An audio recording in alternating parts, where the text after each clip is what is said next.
kita akan membahas tentang diet untuk pasien gagal ginjal kronis dengan hemodialisa. Sobat Gizi, tahukah kamu, apa itu gagal ginjal kronis dan hemodialisa? Yuk, simak penjelasannya. Gagal ginjal kronis adalah kondisi ketika fungsi ginjal menurun secara bertahap akibat kerusakan jaringan ginjal. Gagal ginjal kronis menyebabkan cairan, elektrolit, dan limbah menumpuk di dalam tubuh dan menimbulkan banyak gangguan. Pada tahap lanjut, gagal ginjal kronis dapat membahayakan jika tidak ditangani, salah satunya dengan cuci darah atau hemodialisa. Hemodialisa adalah proses pembersihan darah dari zat-zat sisa melalui proses penyaringan di luar tubuh. Hemodialisa membantu mengontrol tekanan darah dan menyeimbangkan mineral penting seperti kalium, natrium, dan kalsium. Terus, bagaimana pengaturan dietnya? Tujuan diet hemodialisa yang pertama adalah untuk memperbaiki dan mempertahankan status gizi yang optimal.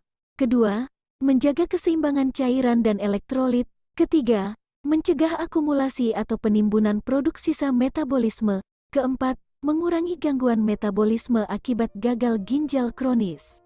Syarat diet hemodialisa: energi diberikan cukup sesuai kebutuhan untuk mencegah protein terpecah menjadi energi, tinggi protein untuk menggantikan protein yang ikut terbuang selama proses cuci darah, karbohidrat dan lemak cukup sesuai kebutuhan, batasi konsumsi makanan tinggi fosfor, natrium dan kalium, batasi juga asupan cairan, sesuaikan dengan jumlah urin yang keluar. Apa saja sih yang perlu dibatasi? Yang pertama adalah cairan. Kebutuhan cairan per hari adalah sejumlah urin yang keluar dalam 24 jam ditambah dengan 500 sampai dengan 750 ml per hari. Kenapa perlu dibatasi? Ginjal yang sudah tidak berfungsi dengan baik tidak dapat membuang semua cairan yang dikonsumsi, sehingga dapat menyebabkan kelebihan cairan dalam tubuh. Kondisi ini bisa membebani kerja jantung dan paru-paru. Berikut beberapa tips untuk mengurangi asupan cairan. Kurangi konsumsi garam atau makanan yang asin, karena makanan yang asin membuat kita haus dan merangsang untuk minum lebih banyak air.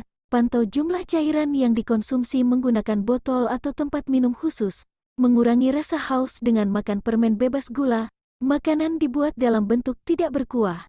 Makanan bisa diolah dengan cara dipanggang, ditumis dengan sedikit minyak, dikukus atau dibakar. Cairan lebih baik dalam bentuk minuman. Jadi, kurangi makanan yang banyak mengandung air.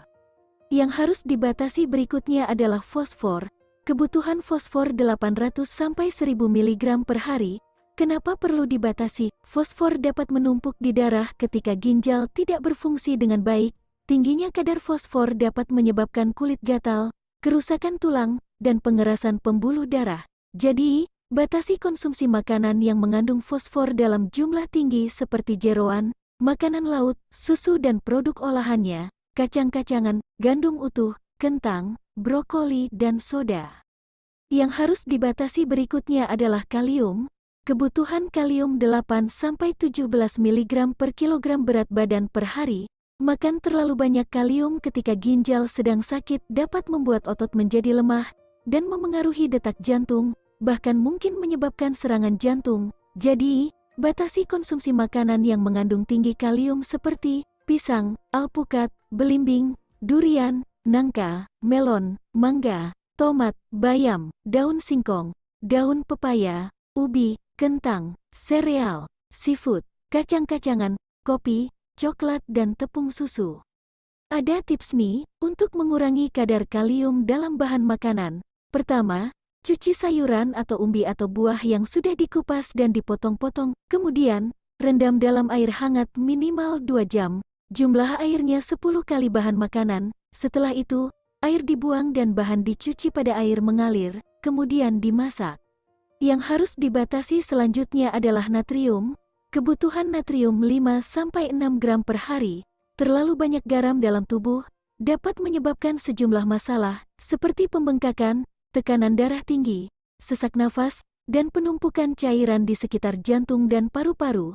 Agar asupan natrium tidak berlebih, batasi konsumsi makanan yang mengandung natrium dalam jumlah tinggi, seperti mie instan, makanan kaleng, minuman kaleng, buah dan sayuran yang diawetkan, jus dalam kemasan, keju, kerupuk, ikan asin, puding instan dan pizza.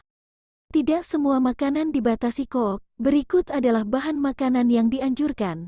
Nasi, bihun, mie, jagung, makaroni, telur, daging, ikan, ayam, tahu, tempe, semua sayuran dan buah kecuali yang dibatasi, minyak jagung, minyak kacang tanah, minyak kelapa sawit, minyak kedelai. Berikut ini adalah contoh menu dalam sehari untuk diet hemodialisa, mulai dari makan pagi sampai makan malam. Menu-menu ini bisa juga divariasi sesuai dengan bahan penukarnya, tetapi tetap harus seimbang dan memperhatikan bahan makanan yang dibatasi dan dianjurkan. Hal terpenting adalah jangan pernah putus asa, jadilah kuat, karena segalanya akan menjadi lebih baik. Terima kasih sudah menonton video ini, semoga bermanfaat. Jangan lupa like, komen, dan subscribe, dan tonton juga video-video kami yang lainnya.